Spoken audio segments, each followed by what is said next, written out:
क्या मैकडोनल्ड्स या burger king से वेज बर्गर या एग वाला बर्गर या कोई फिश का प्रोडक्ट खा सकते हैं, क्योंकि वहाँ वेज बर्गर भी मिलता है। मैकडोनल्ड्स और इस तरह के जितने बड़े बड़े ब्रांड्स हैं, इनसे मुतालिक दो चीज़ें हैं।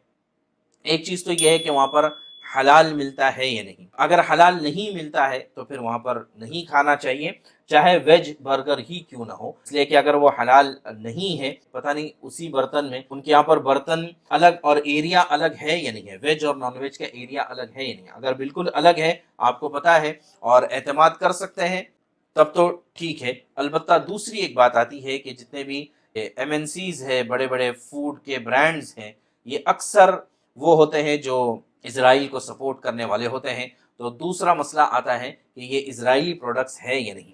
तो लिहाजा यकीनन फ़लस्तीनियों के हिमायत में हम कम से कम इतना तो कर सकते हैं कि ये जो आम तौर से जो चीज़ें होती है, ये हमारी ज़रूरियात में से नहीं है, या हमारी ख्वाहिशात में से। मैकडोनल्ड का ही बर्गर खाना क्या ज़रूरी है, और बर्गर किंग का ही या डोमिनोज का ही बर्गर खाना क्या ज़रूरी है। दूसरे बहुत सारे ब्रांड्स हैं, लोकल ब्रांड्स हैं, आप उसके और अच्छे मिलते हैं। ज़रूरी ये एक आपकी ज़हनियत है कि नहीं मैकडोनल्ड का होगा, केएफसी का होगा तो ही अच्छा होगा, वरना नहीं होगा, ये आपकी ज़हनियत है।